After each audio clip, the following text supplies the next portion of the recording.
Hello, friends. This is Dave Hurwitz, executive editor at ClassicsToday.com, here with a nifty new box from Eloquence, Australian Eloquence, the essence of smart reissues, thanks to Cyrus Mayer Homji, the guiding spirit behind Universal Australia. And now we have Handel by Neville Marriner. This is a smart thing to do. I mean, Marriner spent a lot of time doing Handel. It was his meat and potatoes repertoire. He made many recordings that were very, very highly regarded, but they were kind of hard to find sometimes. They went in and out of print. I mean, it was so much stuff that he did. And the Decca stuff was mostly made for Argo, and they're in the big box, the Argo years or whatever that thing is, and, the Academy of St. Martin in the Fields boxed things. But this is just really cool. I mean, what else could they do by composer for him? Well, they could do Vivaldi, I suppose. They could do Mozart. God knows they could do Mozart, although that, if you include the Phillips recordings, would be like, reissuing that Mozart edition. It was just so much stuff. Crazy amount of stuff. They did his Haydn, which turned out to be much better than I remembered it being. So there might be some surprises in store. Who knows? They are doing his Beethoven symphonies, which just sucked beyond belief. They were the dullest performances ever. So that's something to watch out for. I'm telling you now in advance. But with Handel, we're in really good shape. And how many discs are there? 19 fun-filled CDs. Some of them are really kind of interesting rarities, nice things that you won't have in your collection easily. And you have, wonderful original jackets. Look at that. Aren't they pretty? They're just lovely. So let's look and see what we've got. You're ready? Here we go. I mean, the other thing I want to make the observation, of course, is that, when Marriner was doing all this stuff, which was really in the 60s for the most part, they have some dates, 60s and early 70s, late 60s, early 70s. There was no period instrument revolution yet. There really wasn't. He was doing these things with a chamber orchestra in the most appropriate, idiomatic way that he knew how. And would be a terrible shame if, because of the period instrument stuff, we forgot these recordings or ignored them because they were so stylish and so musically appropriate. For example, first we have the fireworks music and then the water music. That's lovely, with Colin Tilney, harpsichord. Colin Tilney, who became like a major period instrument harpsichordist person, but he was just the continuoist in these recordings from 1971. Then we've got his Concerti Grossi, Opus 3, which are not nearly as popular as Opus 6 because Handel didn't write them. They were compiled by his publisher. He sort of wrote them. He wrote most of them, we think, he may not have assembled all of them in quite the way they were published, but what the hell? It's Handel. It's great music. And with Handel, he's one of those composers who just wrote this this ginormous wad of music, and you could just cut off chunks of any shape and size that you want and slam them together, and they're going to sound just great. They really are. These are concertos for strings and winds, so each one has a strange arrangement of soloists and movements and things like that. They're just delightful, terribly underrated and lovely. Then we've got the famous recordings of the Concerti Grossi Opus 6, which are for strings or just strings and oboes, sometimes in Handel's revised versions. This was always one of the great versions of this opus. They are major, major works and beautiful performances. They were so shapely and elegant. I remember when they were new. I mean, they were newish, because when were they recorded here? 1968. Okay, I was 7, so I didn't hear them when they first came out. I heard them about 10 years later, but they still were just wonderfully vivid and such lovely playing, warm and sensitive and beautifully balanced. It's just lovely stuff. So we've got those. And then, let's see what we have here on CD 6. 3 oboe concertos, and the Overture to Berenice, which is, of course, lots of fun, and the Arrival of the Queen of Sheba from Solomon, and 2 recorder concertos. And these are all well, you can tell they're just sort of like other Handel concerti, and played with the same kind of shapeliness and verve that we hear in the prior recording. CD 7.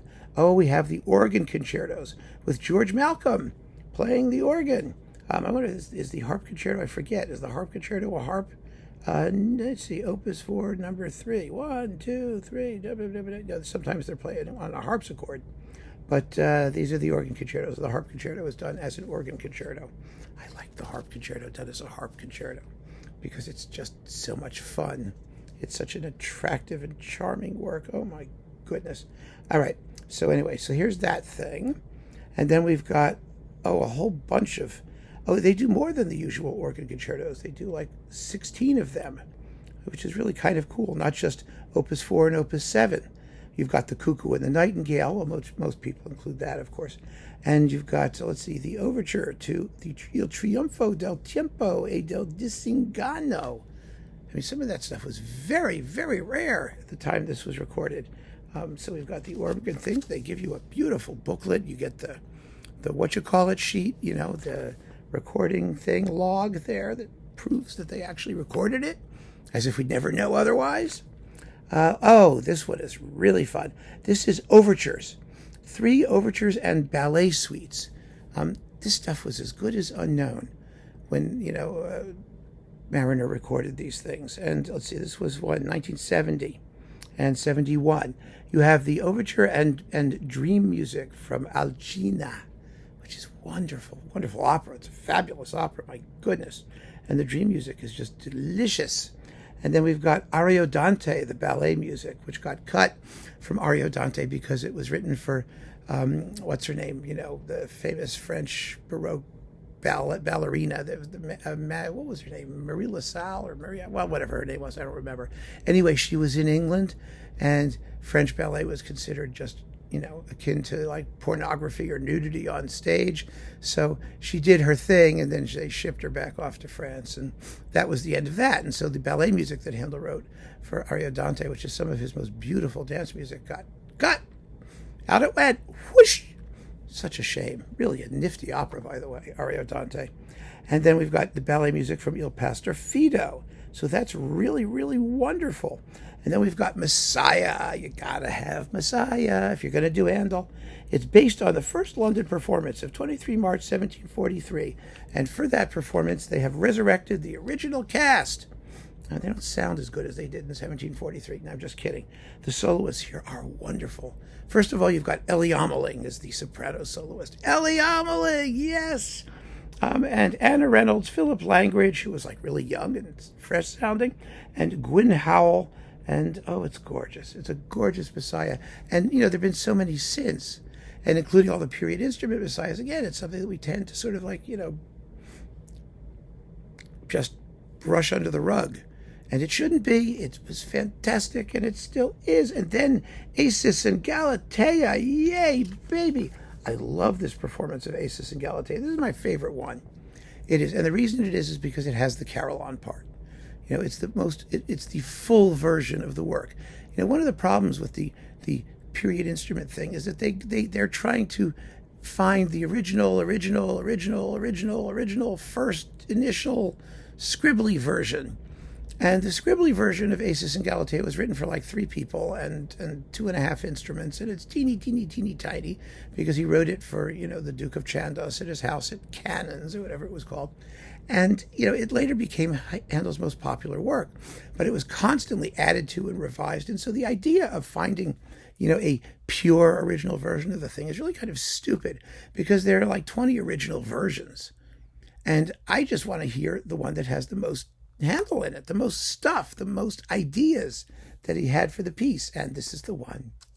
It's the one. It's just marvelous. It's with Jill Gomez, Robert Tier, Philip Langridge, and Benjamin Luxon. And you've got a chorus which is like got some really wonderful people in it. It's only a 5-people chorus. 1, 2, 3, 4, 5, 6-people chorus. Jennifer Smith, Margaret Cable, Paul Eswood, Winford Evans, Neil Jenkins, and Richard Jackson. And you've got a carillon in Happy Wee. And it's so much fun. Oh, it's just gorgeous. Then we've got some like anthem things. We've got Look Down Harmonious Saint. And we have, let's see, some other things, some German goodies with Robert Tier. We have Meine Seele hört im Sehen and Süße Stille sanfter Quelle. Some German arias. And it's really nifty. And then we have Jephtha. Yeah, Jephtha in Jane Glover's edition. She herself, who became a noted conductor of this repertoire. Let's see who's singing in this sucker. Anthony Rolfe Johnson and Christopher Cate and Paul Eswood and Alfreda Hodgson, Margaret Marshall, and Emma Kirkby.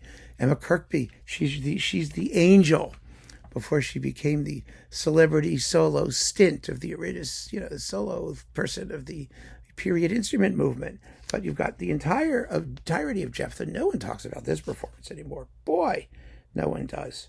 And it's really, all these performances, it's lovely. It's just wonderful. So, CD 18. We have the Concerto Grosso in Alexander's Feast, the Overture in D major, the 3 Concerti a due cori, which are endless fun, especially the one that's based on choruses from his oratorios, and the arrival of the Queen of Sheba, again, because she just keeps arriving. It's all the woman could do was arrive. She never leaves. There's no departure of the Queen of Sheba. You ever notice that? Or the journey of the Queen of Sheba? She just arrives. And then the coronation anthems, which are lovely, and some choruses from, Judas Maccabeus, and bits of choruses of things from all kinds of stuff, which we really don't care about. It's like extra. It was a separate disc back in the day when people just listened to Handel choruses. Well, they still do, because he was the greatest writer for chorus in the history of humanity, right? So there it is. Unbelievable. The Handel, Marriner, Decca legacy. It's a uniformly distinguished series of records. There is nothing bad in it, nothing that isn't worth listening to, nothing that really isn't recommendable among however many recommendations you're going to make. It's really, really impressive just how fine this set is. And I was delighted to make its acquaintance again.